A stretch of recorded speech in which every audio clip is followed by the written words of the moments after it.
주 만에 이렇게 예배당이 또 가득 찬 걸 보니 우리가 한 몸으로 또 주님 앞에 함께 나아가는 예배를 함께 드릴 수 있게 되어서 기쁘다는 생각이 듭니다.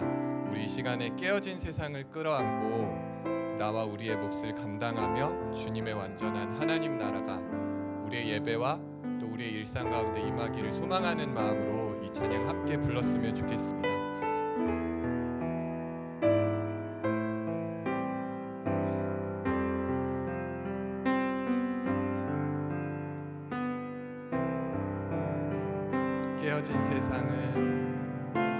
깨어진 세상을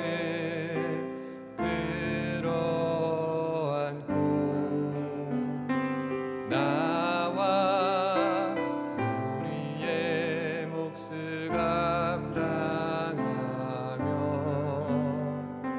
주님의 완전한 하나님 나라 기다리며 사모합니다.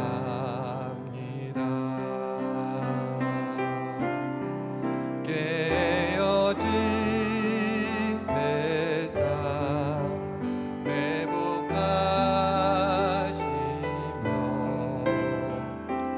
내 사랑하는 주 일하시니 소망하는 예배 우리의 쓴 주여 받으소서. 이 찬양의 고백을 우리의 기도에 담아 주님께 같이 올려드렸으면 좋겠습니다. 하나님, 우리가 쉽지 않은 일주일의 삶을 살고 이 시간에 주님 앞에 모였습니다. 깨어진 세상을 회복하시는 주님의 그 마음을 우리가 품고 오늘 말씀하시는 주님의 말씀 가운데 우리가 반응하여 이 예배가 주님 앞에서 보시기에 합당한 예배가 될 수 있도록 주님 도와주십시오라고 우리의 마음과 우리의 생각을 주님께 올려드리며 함께 기도하도록 하겠습니다. 기도하시겠습니다.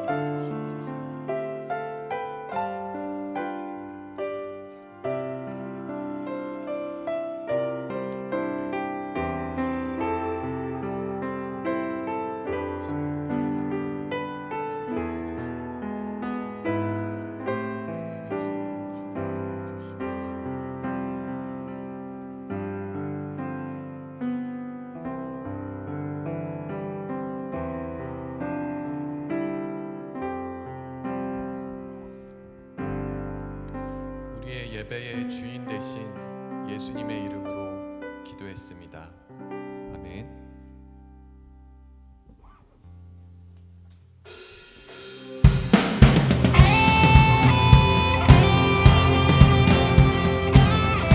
우리 예배 가운데 주인 되신 성령님께 우리가 이 찬양으로 함께 나아갔으면 좋겠습니다.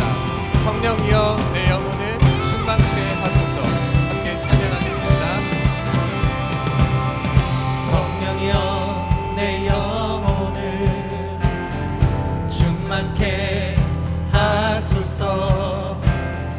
내 속에 강물이 넘쳐나게. 성령이여 내 영혼을 성령이여 내 영혼을 충만케 하소서. 내 속에 강물이 넘쳐나게. 우리 다시 한번 성령이여 내 영혼을 성령이여 내 영혼을 충만케 하소서. 내 속에 강물이 넘쳐나게.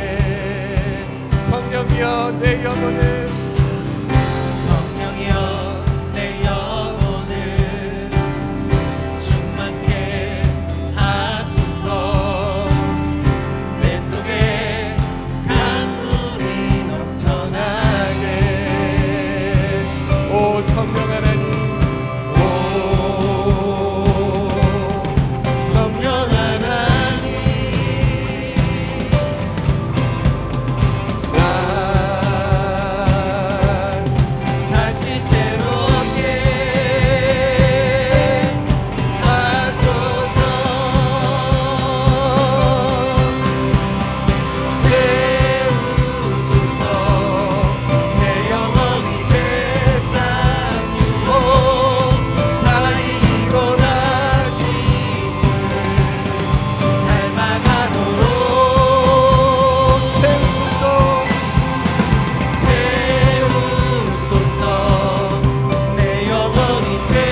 앞에 올려드리며 성령님 우리 가운데 임하여 주십시오라고 함께 찬양하겠습니다. 성령이여 내 영혼을 성령이여 내 영혼을 충만케 하소서.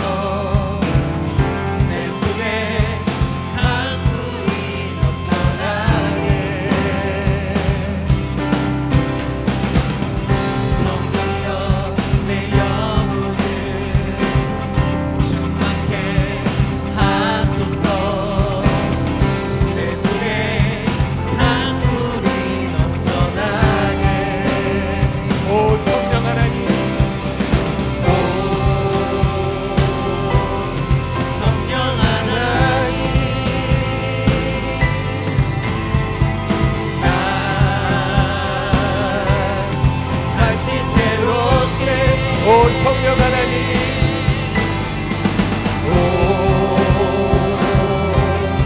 성령 하나님, 나 다시 새롭게 하소서.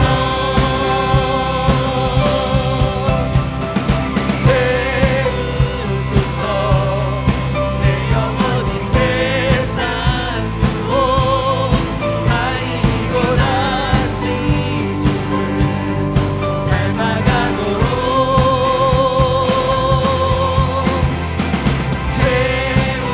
채우소서. 내 영혼이 세상으로 다 이기고 오직 주만 나타내도록. 채우소서 내 영혼이 채우소서. 내 영혼이 세상으로 다 이기고 다시 주를 닮아가도록. 채우소서. 내 영혼이 세상으로 다 이기고 오직 주만 나타내도록. 이미 우리 가운데 그렇게 행하여 주신 주님께 박수로 영광 올려드리겠습니다.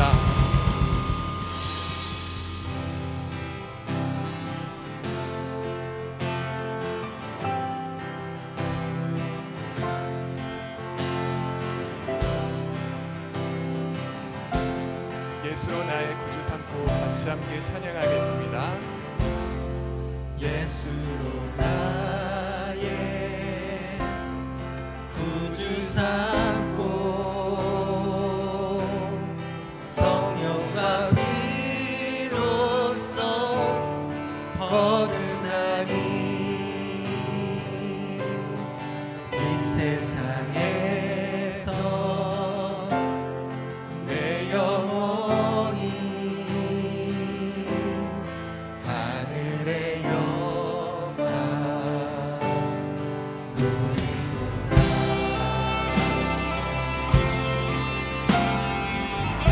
예수로 나의 구주 삼고 예수로 나의 구주 삼고 성령과 피로써 거듭나니 이 세상에서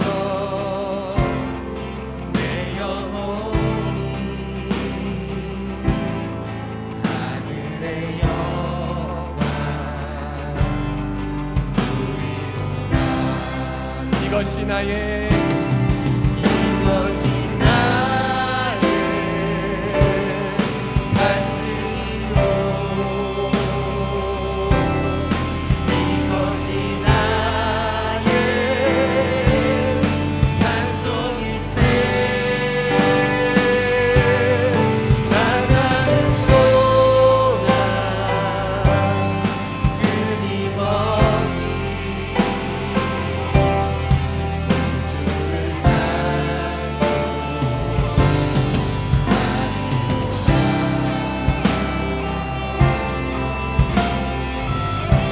온전히 주께 맡긴 내 영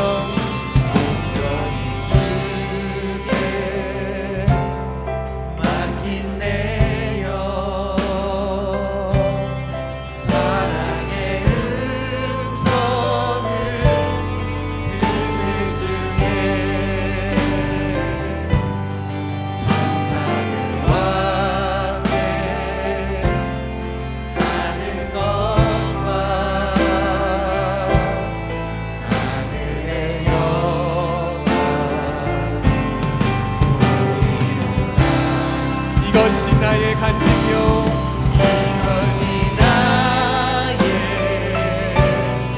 간증이요 이것이 나의 찬송일세 나 사는 동안 끊임없이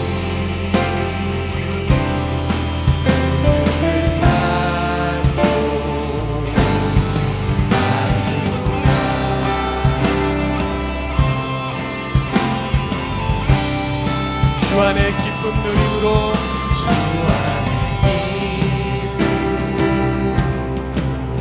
누림으로 마음의 풍랑이 잔잔하니 세상 나라는 갈 곳 없고 속하지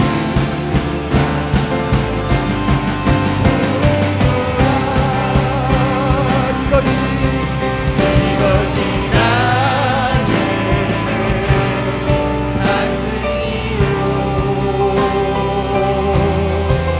이것이 나의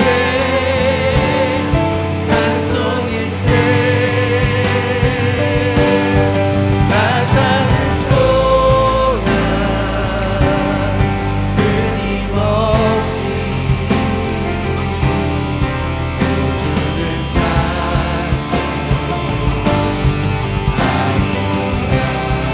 이것이 나의 간증이요 이것이 나의 간증이요 이것이 나의 찬송일세 나 사는 동안 끊임없이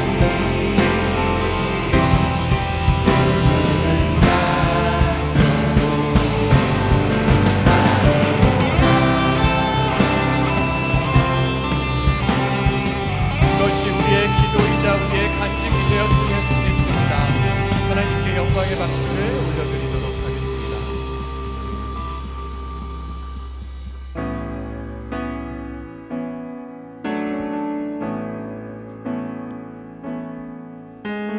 주님의 그 은혜를 다시 한번 선포하겠습니다.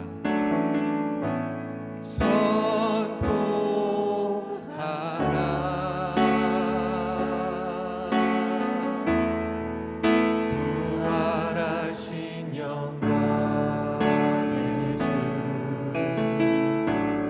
아름다운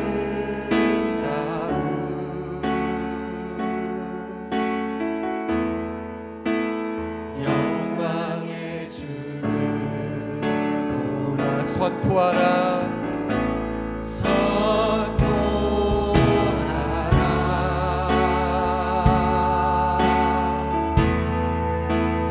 부활하신 영광의 주 아름다운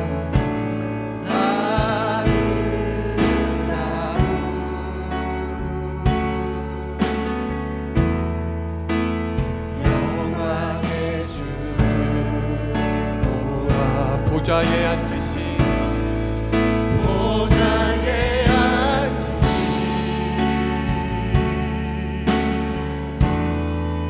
그 어린 양 예수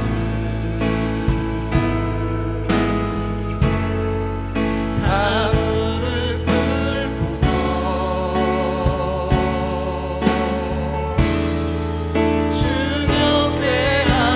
주경배하리라 우리 다시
하나님과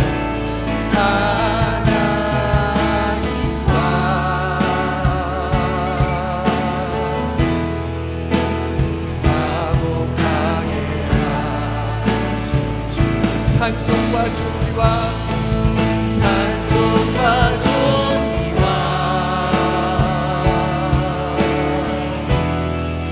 영원토록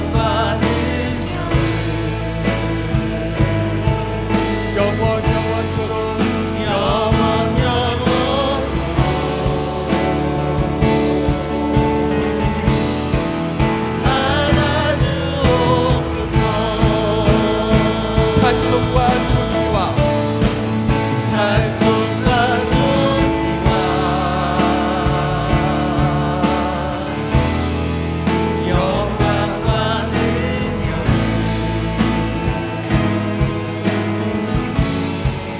영원토록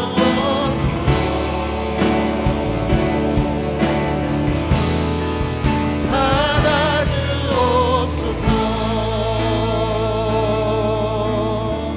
이 시간에 우리 함께 기도했으면 좋겠습니다. 주님만이 우리의 왕이십니다. 우리의 영광 받으실 우리의 왕이십니다. 이 시간 우리가 예배를 통해서 다시 한번 주님께서 온 세상을 만드셨고 다스리시는 하나님이시라는 것을 깨닫게 되는 시간이 되게 하여 주시고, 우리가 주님 앞에 다시 우리의 마음을 올려놓으며 주님이 우리의 왕이심을 고백할 수 있는 시간이 될 수 있도록 도와주십시오라고 시간 주님을 높여드리며 함께 기도하도록 하겠습니다. 기도하시겠습니다.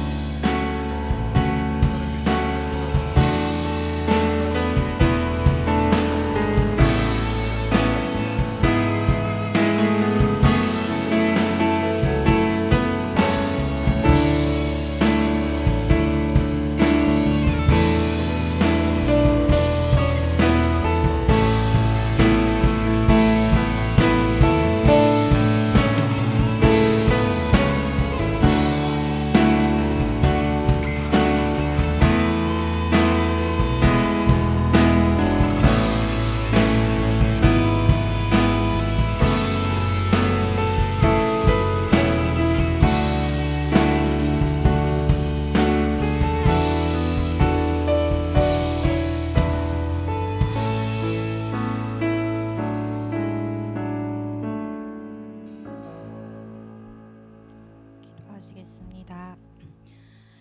이 땅의 모든 것을 다스리시는 주님, 주님의 이름이 거룩히 여김을 받으시고 주님이 예비하신 모든 뜻이 오늘 예배하러 모인 저희에게 그리고 이 땅에 온전히 이루어지기를 간절히 원합니다.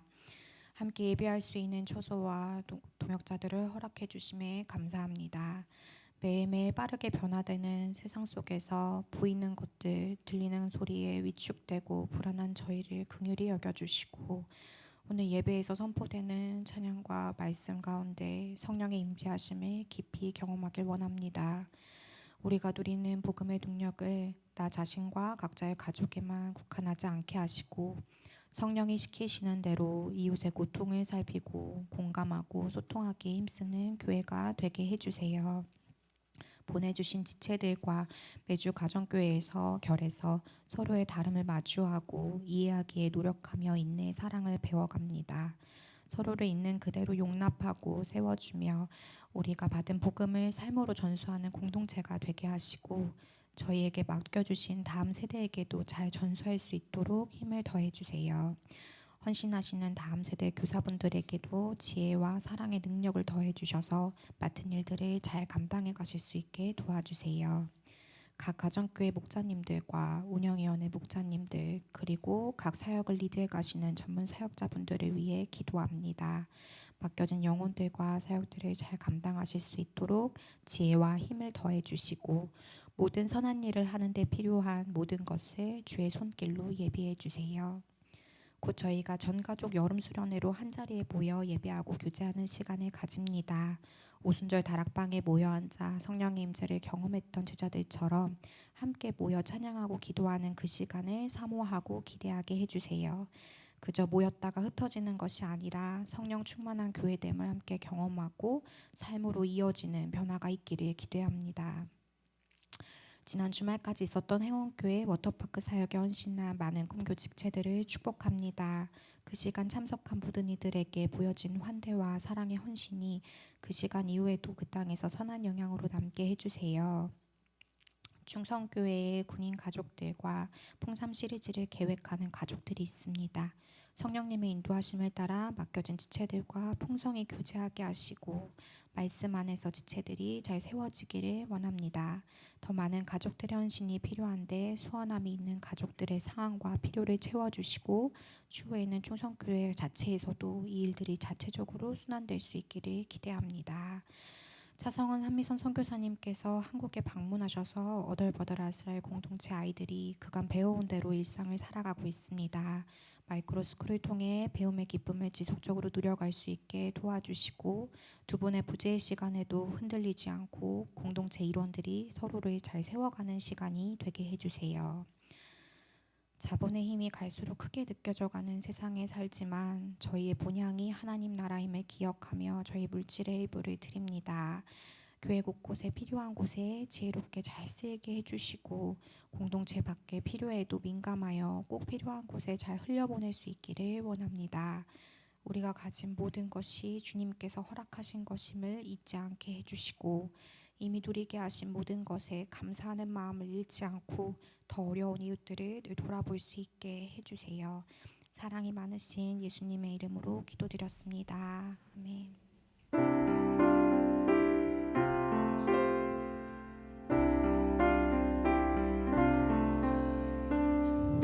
우리의 기도를 통해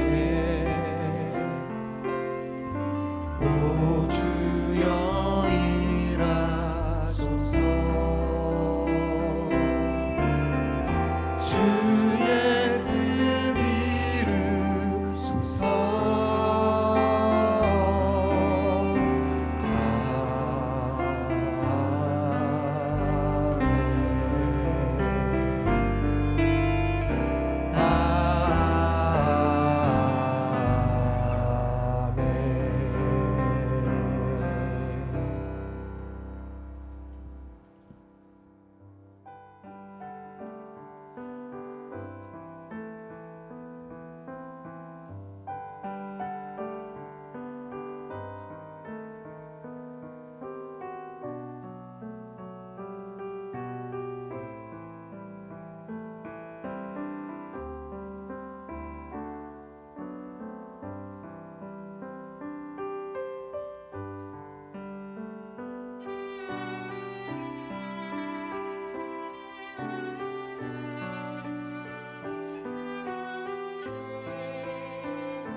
안녕하세요. 저는 7월 한 달간 광고를 맡은 우명가정교회 김보혁입니다.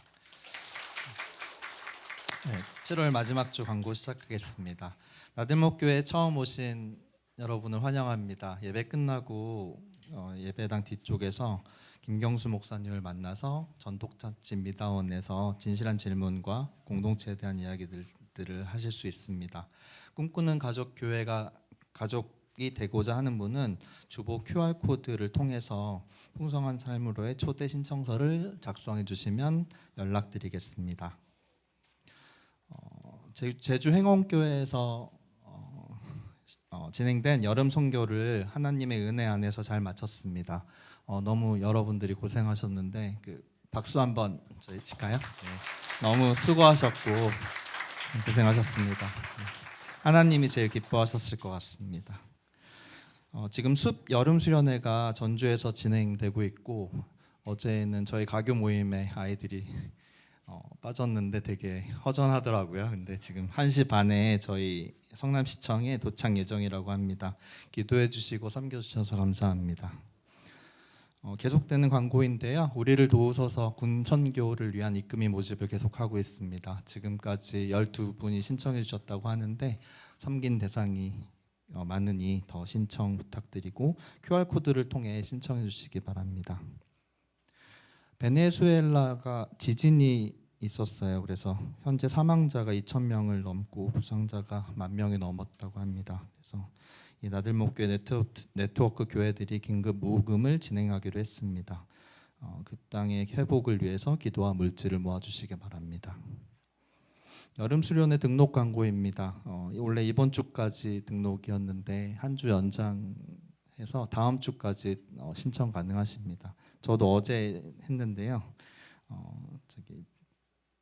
8월 21일부터 23일까지 국립평창 청소년 수련원에서 진행되는 수련회니 많은 등록 부탁드립니다. 여름 수련회 봉사자가 필요합니다. QR 코드로 들어가 주시면 선발대도 있고 커피 봉사도 있고 워터파크 봉사 등등 여러 가지가 있었고요. 은사에 맞게 마음 주시는 대로 봉사 신청해 주시고 QR 코드 들어가시면 찬양팀에 대한 봉사가 없다고 하는데 찬양팀도 수련회 전에 모여서 연습하고 찬양팀을 섬겨 주실 수 있다고 하니까 박태진 목사님께 연락 부탁드립니다. 수요기도에는 전가족 여름 수련회를 위한 힘써 더 기도하기 간절히 기도하기로 시작됩니다. 함께 참여해서 수련회를 위해서 마음을 모아 기도해 주시기 부탁드립니다. 이번 수련회 때 일회용 컵을 사용하지 않고 텀블러를 사용하는 수련회로 진행됩니다. 집에 남는 텀블러 있으시면 나눠주시면 감사하겠습니다. 이어서 선포하기라는 주제로 최원한 목사님 나오셔서 말씀 전해주시겠습니다.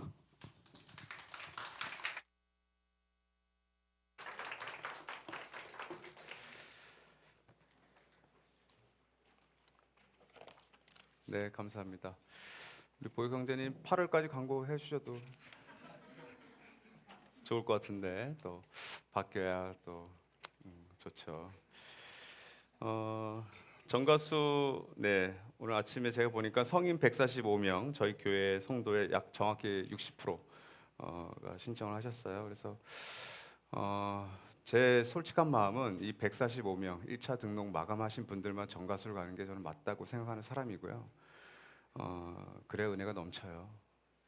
여러분 뮤지컬 들으시고 야구 관람 가시면 안 늦으시잖아요. 근데 왜 이렇게 정가수 신청만 늘 늦게 하십니까? 근데 우리 운영위 원장님께서 한 주를 부득이하게 연장하셔야 된다고 깜빡해서 정말 깜빡해서 물론 저도 어제 신청했습니다만 그래서 부랴부랴 사역자들 빨리 신청해라.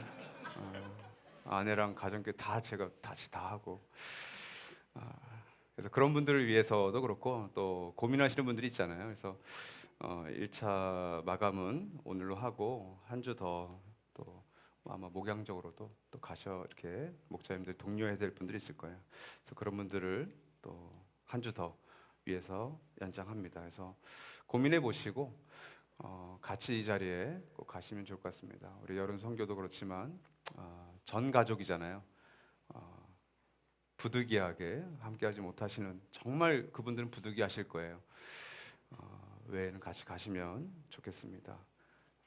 그리고 이어서 봉사자 모집도 저희가 합니다. 그래서 하루 먼저 들어가셔야 되는 우리 선발대 한 4-5명, 그리고 다음 세대 자녀 돌봄을 좀 해주실 분, 그리고 워터파크 안전요원들 한 10여 명. 아마 우리 자녀를 두신 좀 엄마 아빠들께서 좀 헌신해 주시면 좋지 않을까 생각이 듭니다. 그리고 커피 봉사자 작년에 이어서 저희가 총 950잔을 4회에 걸쳐서 여러분에게 제공합니다. 이번에는 현직 우리 김경수, 박지훈 뭐 이런 약간 애매하신 바리스타가 아니시라 정말 현직에서 뛰고 계시는 우리 여수가기 형제님을 통해서 우리 경수 목사님과 같이 내려주신다고 하세요. 그래서 4번에 걸쳐서 작년에 문정가교, 뭐 또 서현 예담 이렇게 가교별로 헌신해 주셨는데 이번에도 같이 동참해 주시면 좋겠습니다. 커피와 음료 모든 재정은 저희 사역자 상조에 비해서 내도록 하겠습니다. 감사한 건 우리 사역자 가족 여행 너무 잘 다녀왔습니다. 또 여러분들이 보내주신 헌금은 저희 사역자들에게 전액 전달을 했고요. 너무 풍성하게 잘 지냈습니다. 너무 감사드리고요. 우리를 도우소서 프로젝트 1차 12분의 명단을 제가 우리 군 목사님께 어제 그저께 전달했습니다.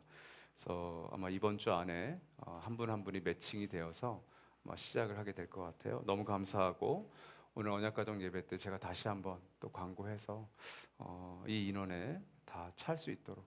그래서 그 12분 너무 귀한 분들이어서 제가 9월 10월 도시락 칼럼을 이걸 가지고 썼어요. 우리를 도서 프로젝트 저한테 쓰라고 하셔가지고 문영희 위원장님과 이렇게 그래서 어제 그냥 단숨에 썼어요. 그래서 12분을 제가 이름을 붙였어요. 특공대라고. 특공대를 내가 파송한다.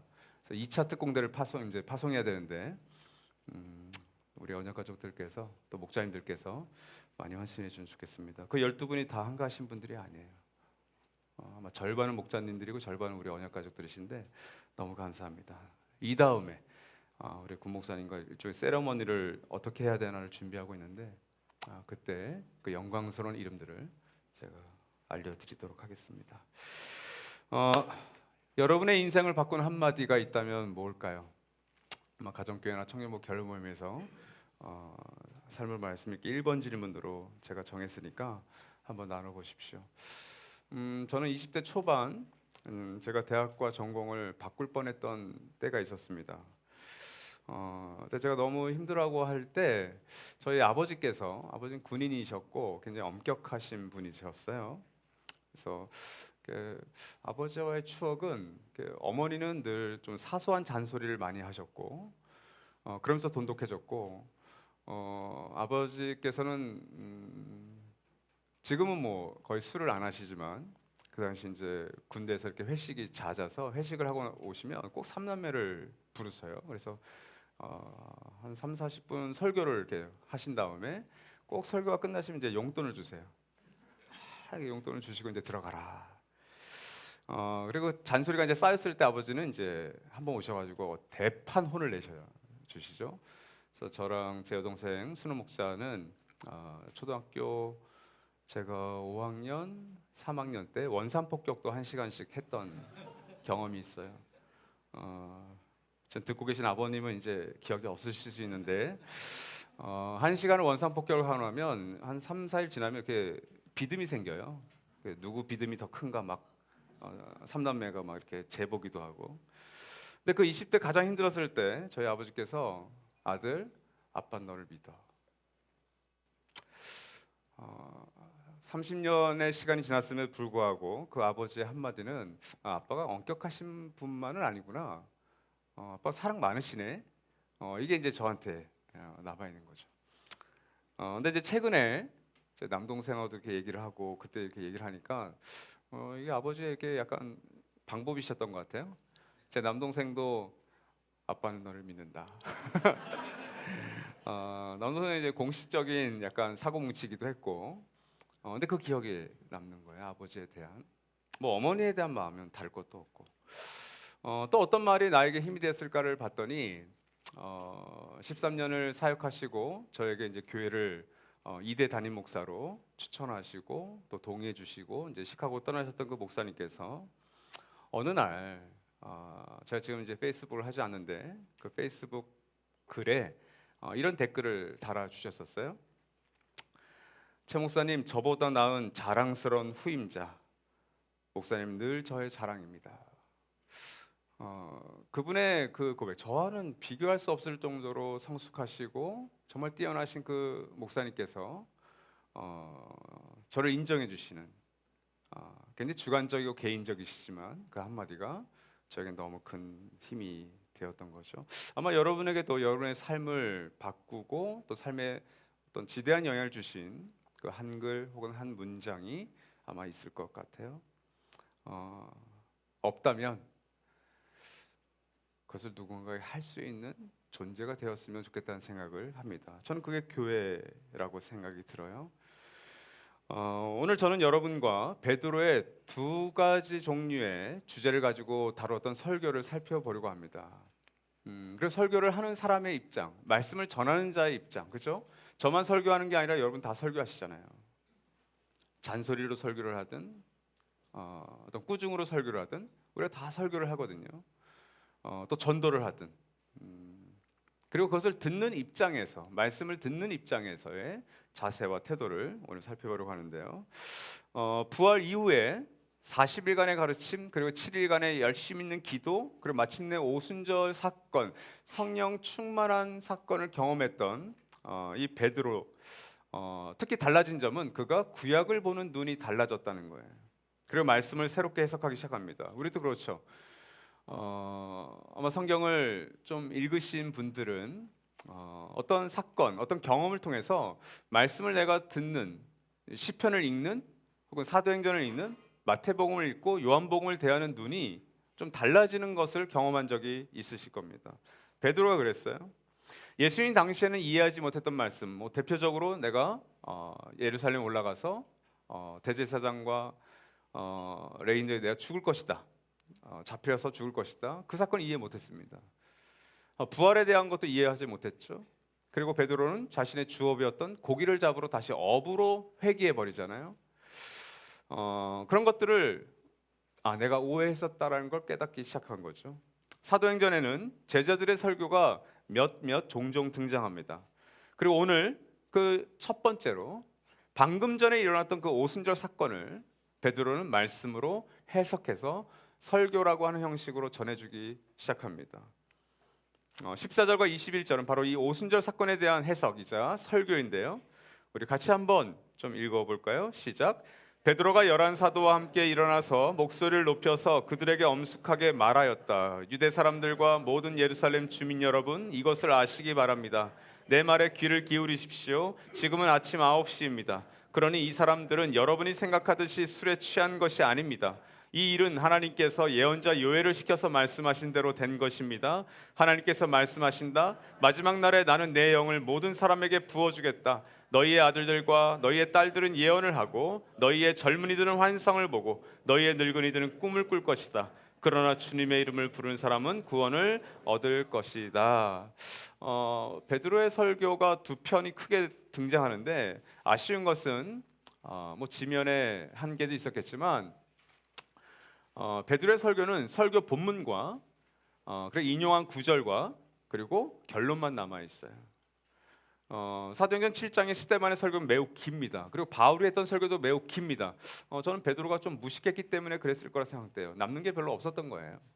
그래서 설교 본문과 그리고 인용 구절과 그리고 결론만 남기고 스데반 집사님이나 스데반 집사는 헬라어를 자유자재로 했던 사람이죠.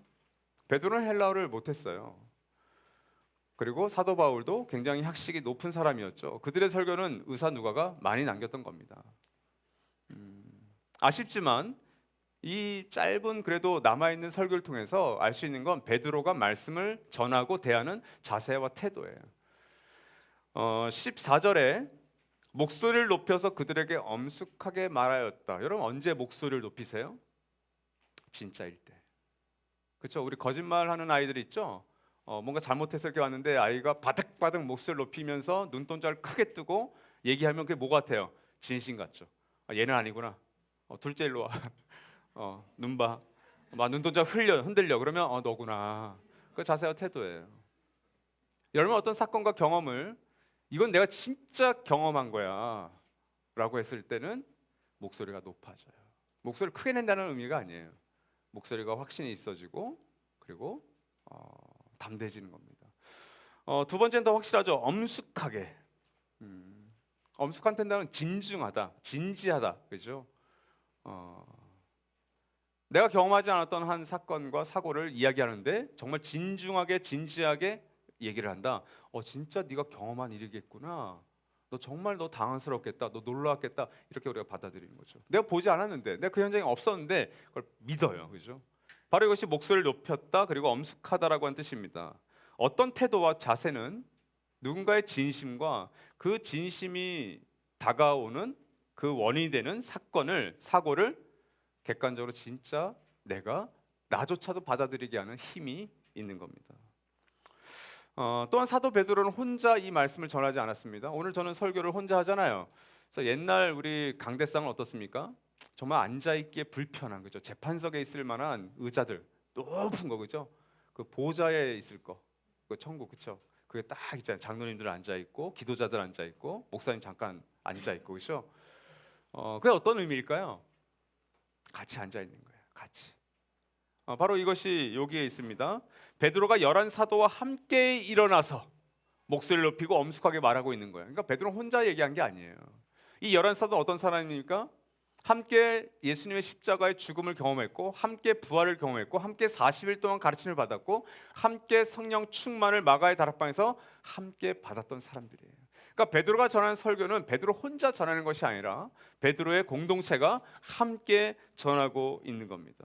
확실한 증인들이 공동체적으로 이 설교에 동참하고 있는 거죠. 그리고 본격적인 설교에 앞서서 15절을 통해서는 일종의 상식을 전하고 있죠. 지금은 아침 9시입니다. 그러니 술에 취한 것이 아닙니다. 사람들이 조롱했잖아요. 저 사람들은 술에 취해서 말하고 있는 거야. 근데 사도 베드로는 상식을 얘기해요.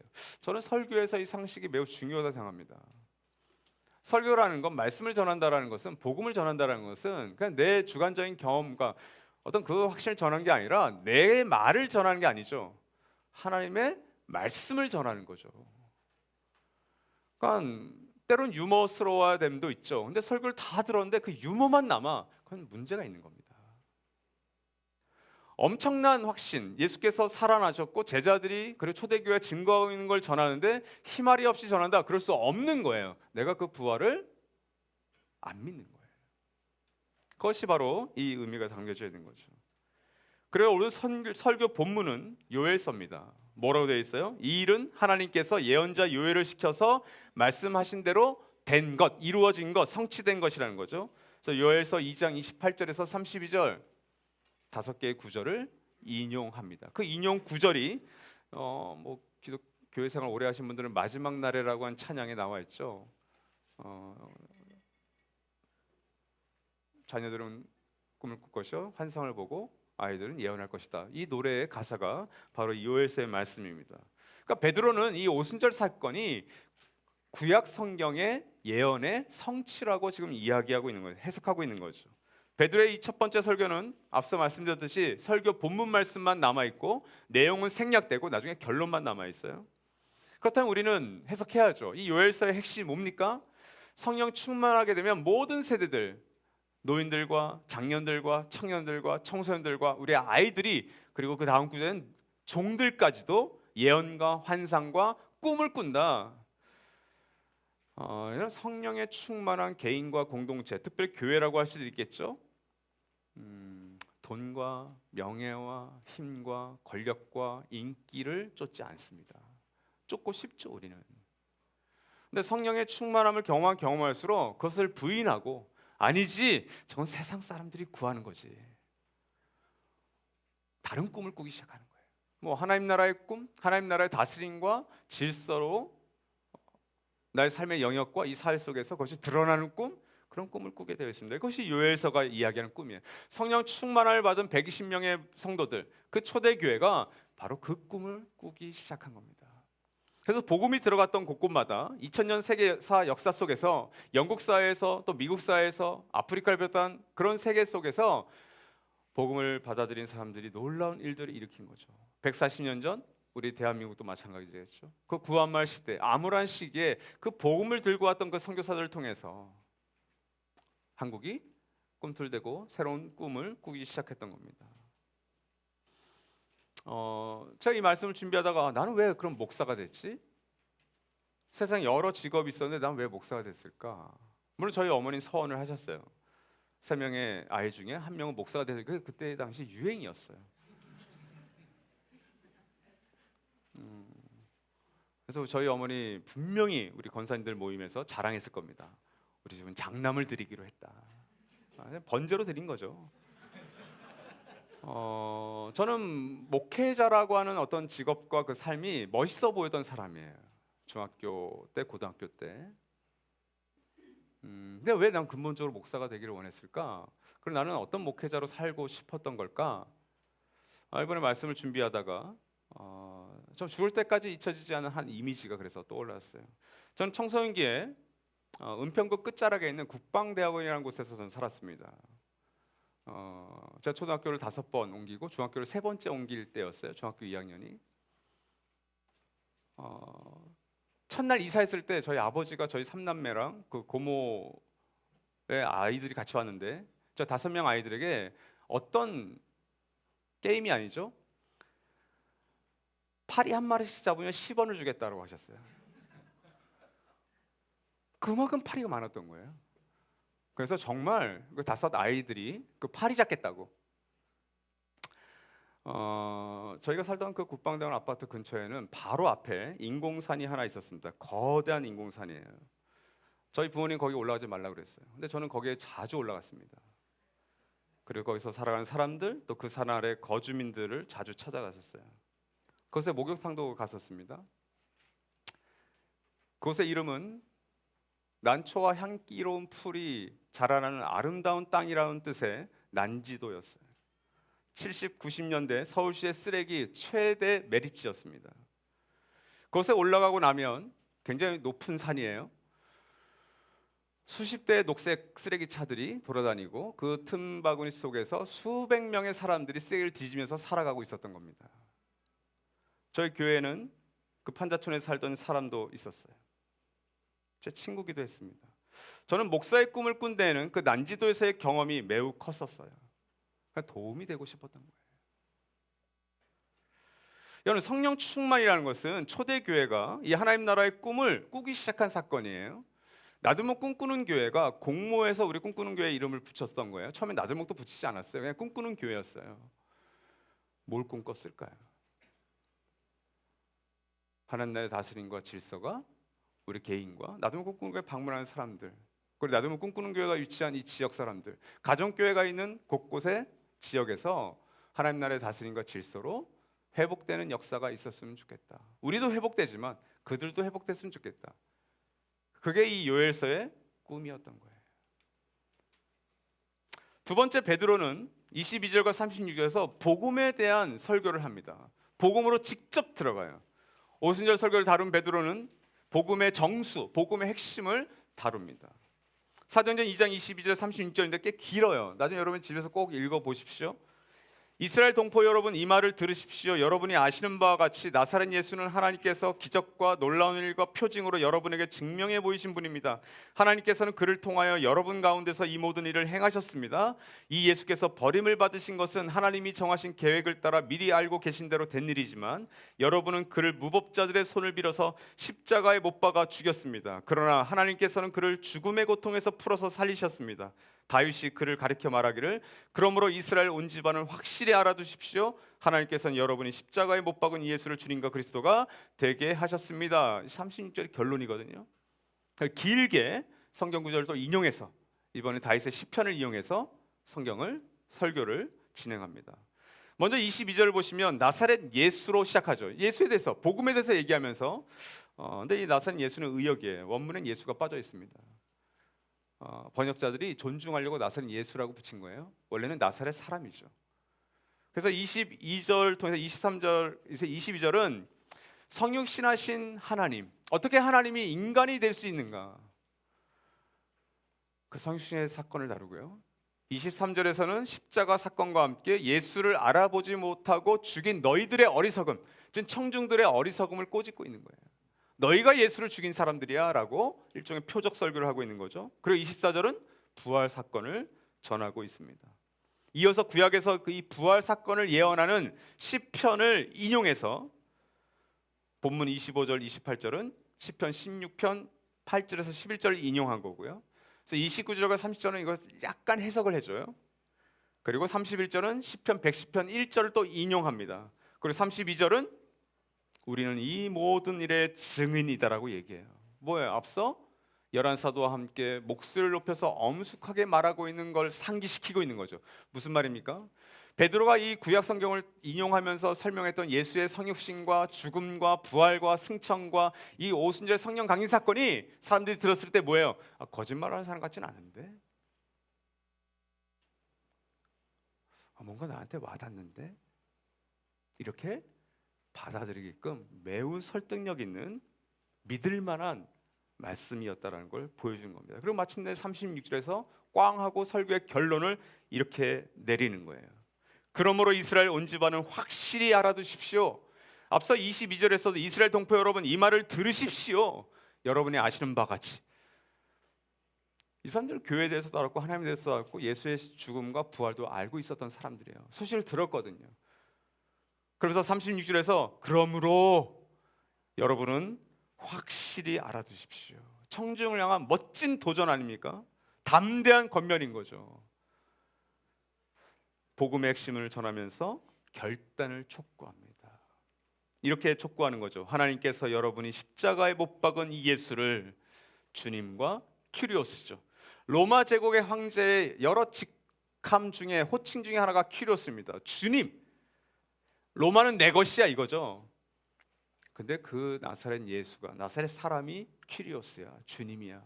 그리고 성경에서 예언한 그리스도, 헬라어 그리스도, 히브리어 메시아야. 이 얘기를 하고 있는 겁니다. 그럼 여러분, 이게 어떤 결단이자 촉구인 것 같아요? A냐 B냐예요. 배타적인 선택을 해야 되는 거예요. 배타적인, 독선적인 결정을 해야 된다는 거예요. 여러분, 복음은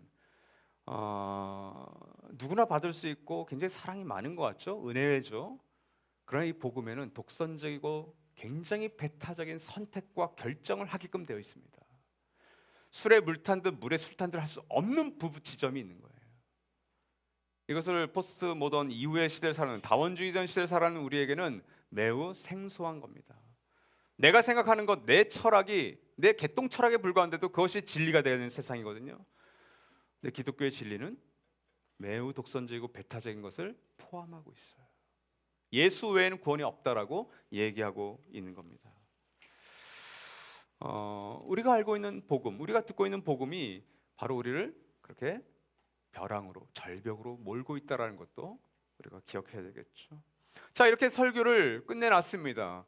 아쉽지만 설교의 전문을 우리가 갖고 있지는 않지만 베드로의 자세와 태도와 말을 보더라도, 톤을 보더라도 야, 저거 허투루 하는 말은 아니겠네라고 느낄 수 있었을 것 같아요. 그리고 그에 대한 반응을 보면 알 수 있잖아요. 이 사람의 설교와 이 사람의 전도가 어떤 거였는지를 이 반응을 통해서 우리는 보게 됩니다. 37과 38절을 보면 용기 있는 질문을 던졌던 그 청중들에게 그리고 그에 따른 답변을 하고 있는 베드로를 보게 됩니다. 우리 37, 38절 같이 읽겠습니다. 사람들이 시작.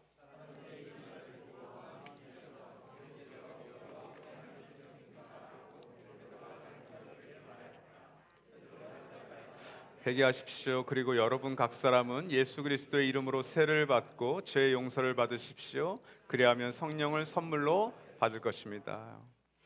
앞서 말씀드렸듯이 사도행전 7장에는 스데반의 설교가 꽤 길게 남아 있습니다. 아마 가장 긴 구절일 겁니다. 사도행전에서 이스라엘의 전 역사를 다루고, 그래서 왜 이 성전에 하나님을 가둘 수 없는지, 성전을 넘어서는 하나님에 대해서 굉장히 유려한 설교를 합니다.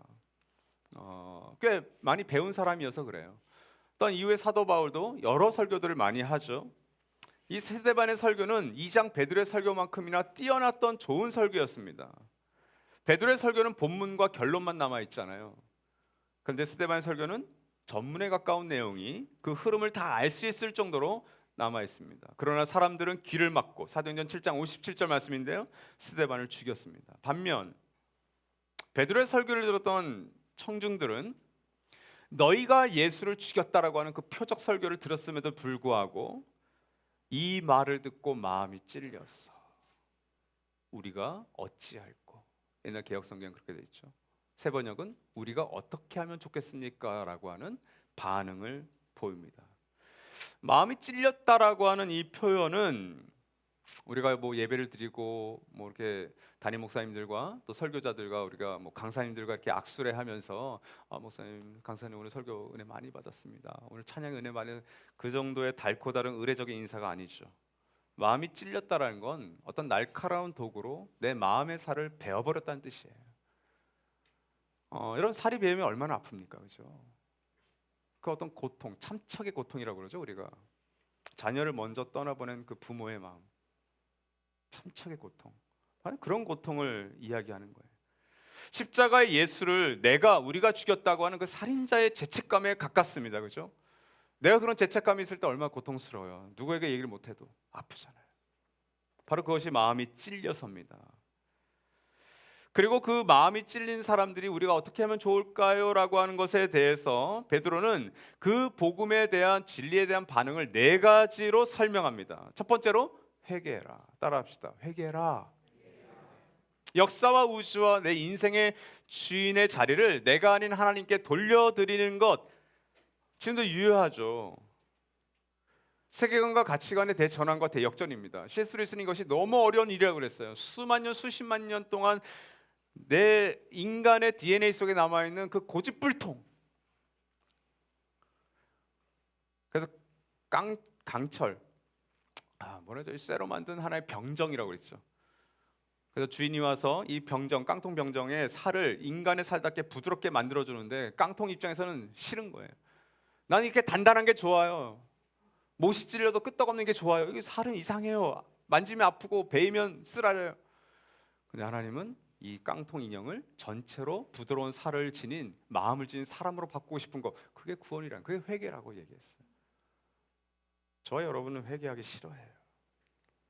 그러니까 그 회개를 할 때 두 번째는, 따라합시다, 세례를 받는다. 여러분, 세례를 받는 거 그냥 물로 세례를 받고, 뭐 우리 가족들 뭐 세례 받기 싫어하는 사람들 있고 뭐 그렇다는데, 글쎄요, 제국의 황제가 키리오스, 그 황제가 아니라 예수를 키리오스, 주님으로 따르는 일종의 뭐예요? 변절이에요. 저는 일본이라고 하는 나라를 굉장히 존경하는 사람입니다. 일본의 어떤 국민성, 이건 본받아야 되겠다. 뭐 중국도 그렇고요. 저는 뭐 심지어 북한도 저는 본받을 게 있다고 생각하는 사람이니까. 근데 만약 여러분이 저한테, 목사님 그러면 대한민국 국민 반납하시고 일본 국민으로 채원함이, 일본을 뭡니까? 영어는 타이거맨인데 호남이, 일본은 뭔지 모르겠네요. 저 싫어요. 저 변절하기 싫어요. 일본 사람으로. 로마 제국의 속국이자 시민이었던 사람들이 하나님 나라의 시민을 받아들인다는 건 변절이었어요, 여러분. 여러분, 친일파 되기 싫어하시잖아요. 변절자 되기 싫어하시잖아요. 세례를 받는다는 건 내가 변절자로 살아간다는 거예요.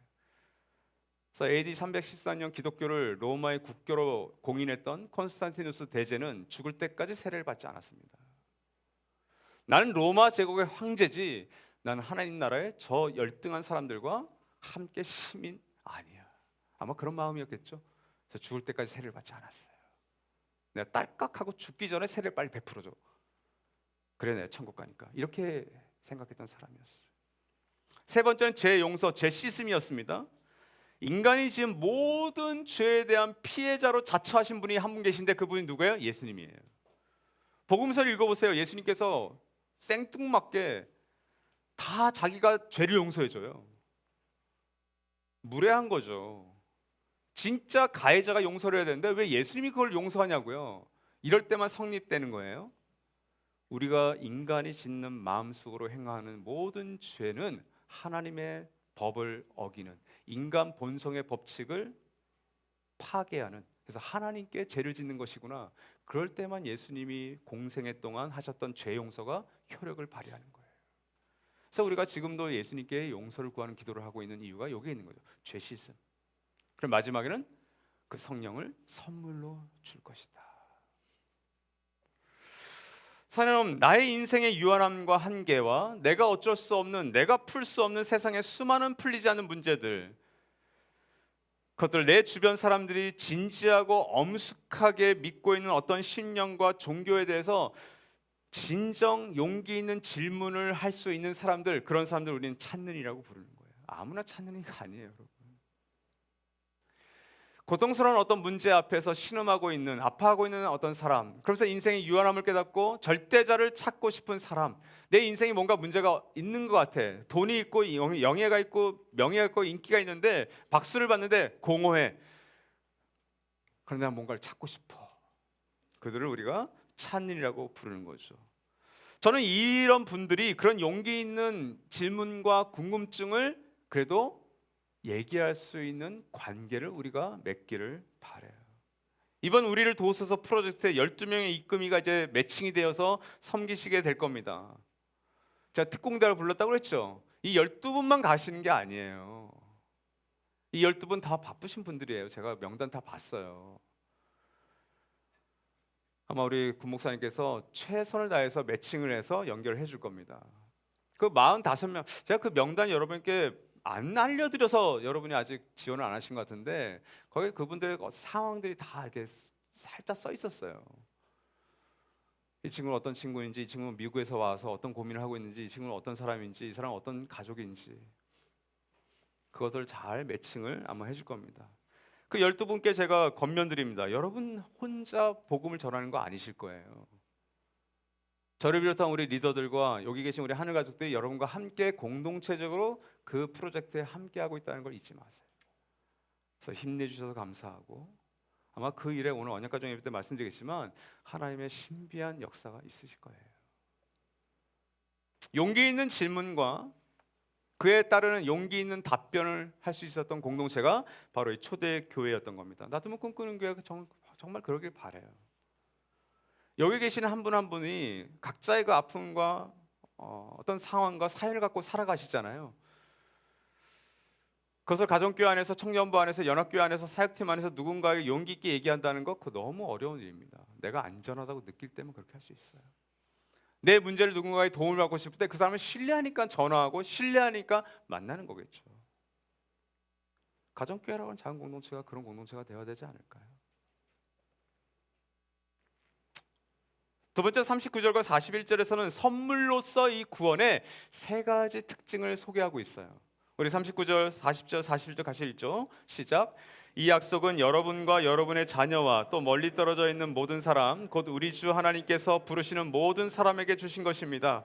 베드로는 이 밖에도 많은 말로 증언하고 삐뚤어진 세대에서 구원을 받으라고 그들에게 권하였다. 그의 말을 받아들인 사람들은 세례를 받았다. 이렇게 해서 그날의 신도의 수가 약 3,000명이나 늘어났다. 39절 말씀은 구원의 자격에 대해서 얘기하고 있어요. 38절 회개와 그리고 세례와 죄용서와 성령 충만은 누가 받는가? 39절에 답하죠. 모든 사람이. 모든 사람이. 구원의 자격은 모든 사람에게입니다. 구원의 보편성이에요. 개역개정은 하나님이 얼마든지 부르시는 자들로 번역합니다. 얼마든지가 핵심이죠. 그리고 앞서 베드로는 누구든지라고 붙였어요. 누구든지 혹은 얼마든지. 여러분이 생각하는 사람들 있잖아요. 이 사람들은 구원 못 받겠다. 그렇죠?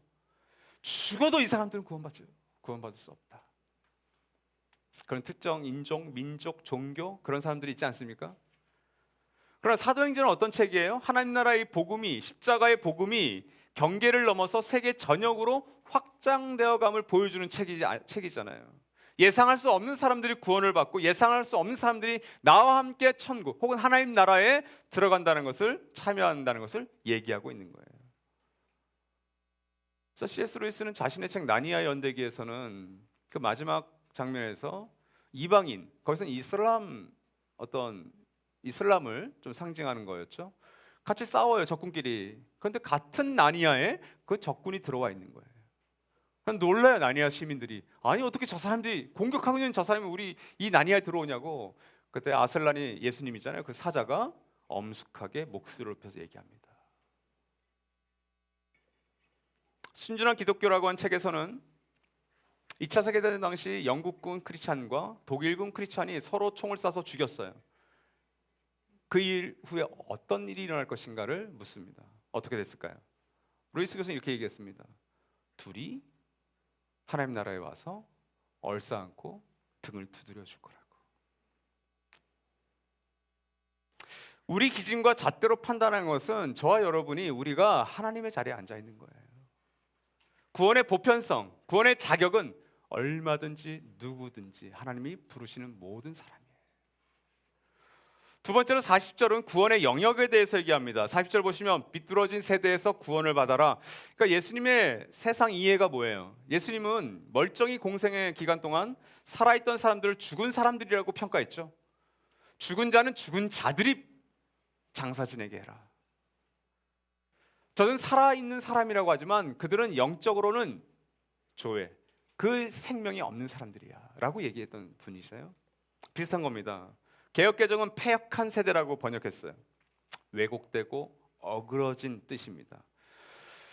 자기 중심성이란 이 죄로 말미암아 깨어지고 망가진 세상인데 그 세상의 영역은 모든 영역이라는 거예요. 그 속에서 신음하고 살아가는 사람들을 그래서 교회는 이해하고 공감해야 되는데 왜 깨어져 있습니까? 저 사람은 죄로 말미암아 깨어졌다는 건 모르고 살아가는 사람들이니까.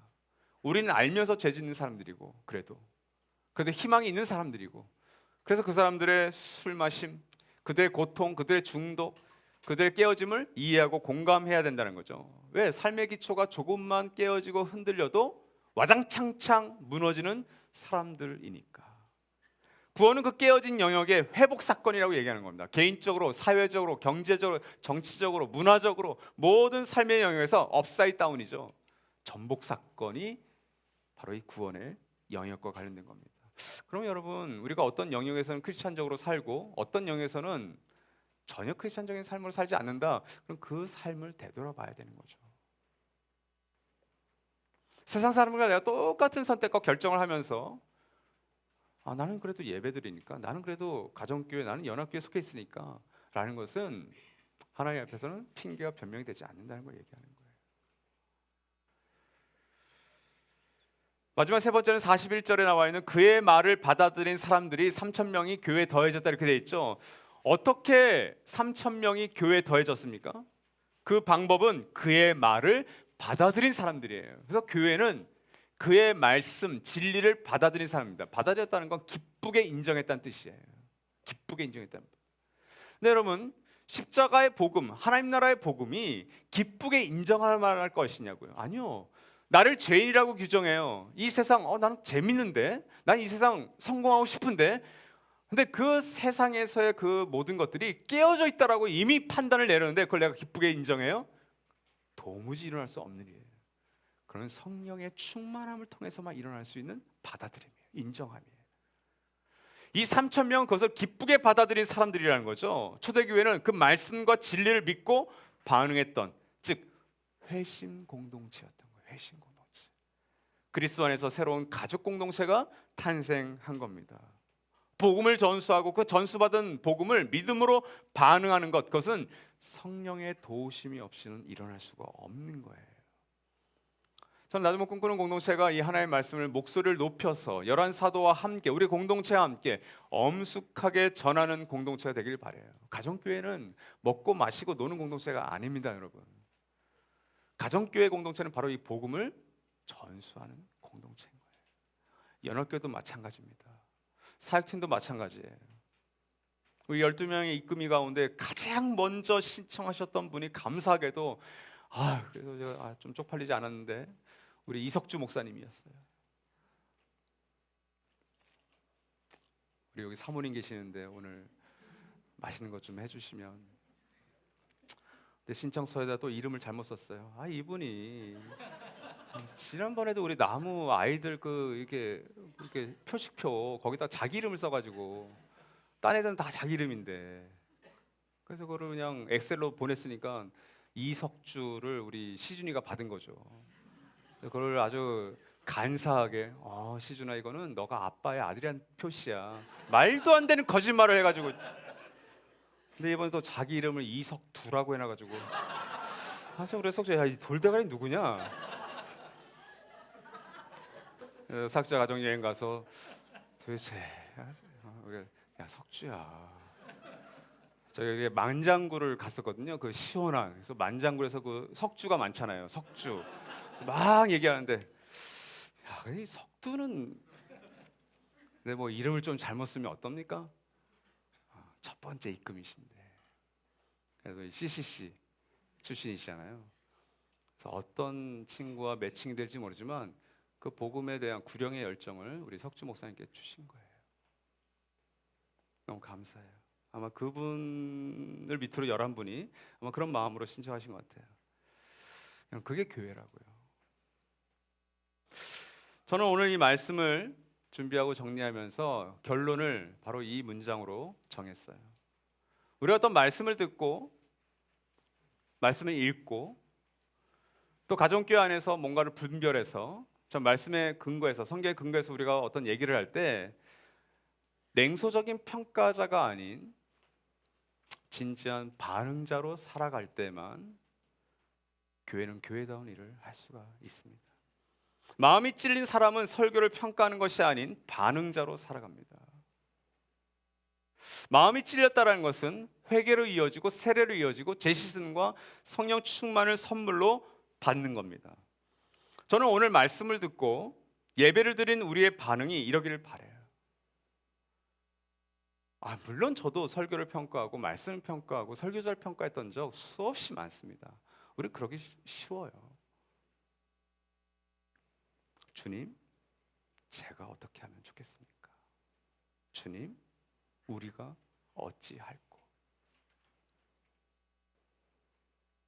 베드로의 설교를 통해서 그의 말을 듣고 받아들인 사람이 3,000명이 초대교회 한날 한시에 더해졌습니다.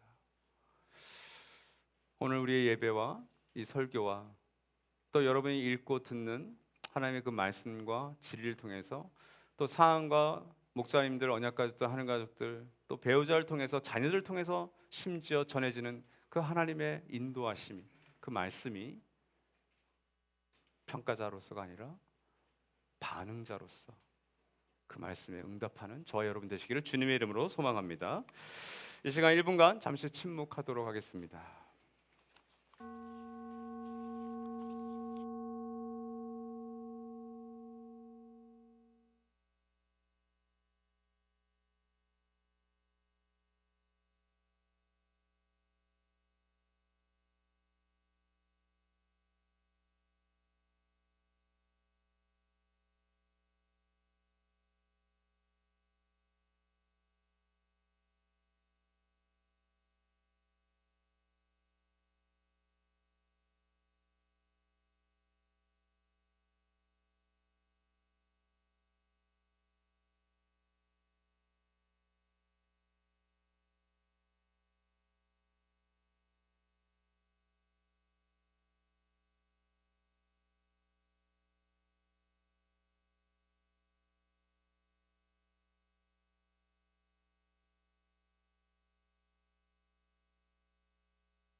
이 시간 마무리될 시간입니다. 성령 하나님께서는 오늘 이 장소 이 시간에 우리 각자에게 또 우리 공동체에게 분명히 말씀하시는 분이십니다. 그 말씀에 우리가 차가운 평가자가 아닌 마음이 찔려 반응했던 그 3,000명의 사람들의 모습이기를 바라면서 구글 링크와 혹은 여러분의 마음에 각인시키는 시간입니다. 우리 마무리 예배 시간 함께 갖겠습니다.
낮음을 꿈꾸는 공동체가 이것을 선포하는 공동체로 또 그런 하늘 가족들로 살아갈 마음 담아서 우리 함께 이 찬양 부르십시다. 그 아름다운 복음의 이야기 우리 선포하라. 부활하신 영광의 주 함께 찬양합시다.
다시 한번 고백합시다. 선포하라. 선포하라.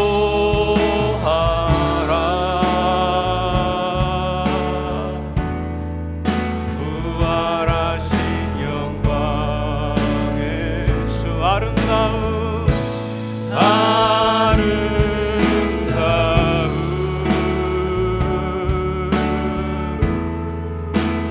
영광의 주를 보좌에 앉으신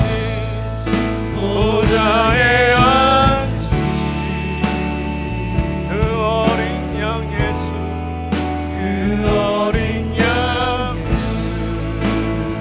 다 무릎 꿇고서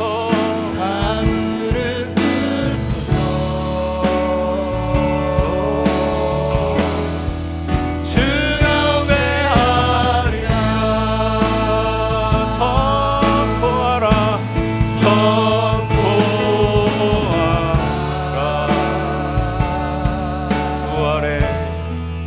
부활하신 영광의 하나님과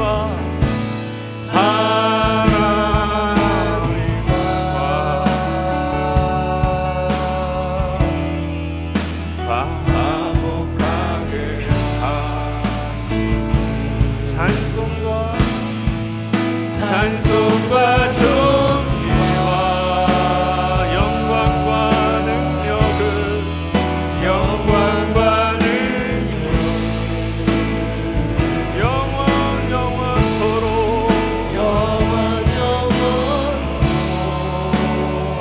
받아 주옵소서. 보좌에 앉으신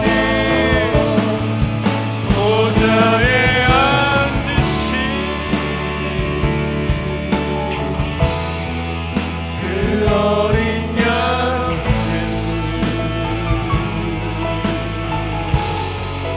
다 무릎 꿇고서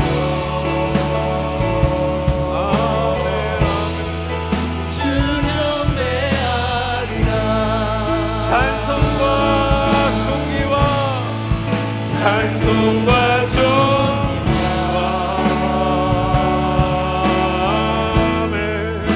영광과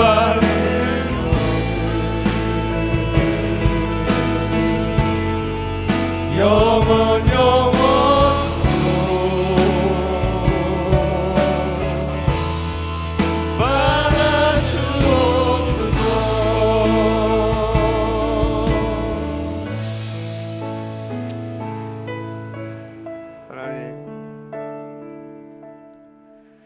하나님께서는 중2학년 참 어린 나이에 그 난지도를 벗삼아 살아갔던 수많은 이 세상에 가장 낮고 낮았던 사람들, 그 쓰레기를 주워 하루하루 먹고 살았던 그 사람들에 대한 안타까움과 그래서 저들을 어떻게 하면 도울 수 있을까 그 어린 마음에도 교회는 저들과 함께하고 교회는 저들과 함께 곁에 머물러 주는 것이라는 것을 알았던, 그래서 목사가 어떤 사람인지도 모르고 목사로 교회 안에서 평생 살아가기를 결심하게, 그리고 꿈을 꾸게 했던 하나님이십니다. 주님, 나도 뭐 꿈꾸는 교회는 좀 근사한 교회이고 또 세상에서 나름 잘 살아가는 사람들 많은 것 같습니다. 저도 그렇게 살아가고 있습니다. 주님, 그러나 교회가 어떤 모습이어야 되는지 우리가 이 사도행전을 통해서 보면서 주님 성령께서 우리를 이끄시는 그 상황 속으로, 그 환경 속으로 때로 우리가 마음이 찔려 어찌할 거라고 하는 반응으로 우리가 살고 싶습니다. 주님, 내가 가진 돈과 명예와 내가 가진 모든 것들이 한낱 어떤 순간에 쓰레기로 돌아갈 것이고 내가 그것을 누리지 못하고 하나님을 뵐 것인데, 주님, 이 시간 우리의 마음이 찔리기를 소망합니다. 그리고 그 마음에 찔린 것을 가지고 주님 앞에 다시 한번 나아가게 도와주시옵소서. 그리고 정말 내가 사랑하는 누군가에게 하나님께서 원하시는 그곳에 나 이것을 가지고, 아니 하나님의 그 진리 말씀을 가지고, 예수 그리스도를 가지고, 은과 금은 내게 없지만 나에게 있는 것 오직 예수 그리스도를 전할 수 있는 믿음을, 그 용기를, 담대함을 우리에게 허락하여 주시옵소서. 지금은 성부, 성자, 성령 삼위 하나님의 살아심과 은혜 주심과 동행하심이 오늘 이 말씀과 이 예배와 그리고 평생 우리가 대했던 그 하나님의 말씀에 마음이 찔려서 이 깨어지고 망간이 세상으로 들어가 하나님의 보내신 사람답게 살아가기를 소망하는 우리 모든 공동체 위에, 그리고 한 사람 한 사람 위에 주도 영원까지 함께 하시길 간절히 축원하옵나이다. 아멘.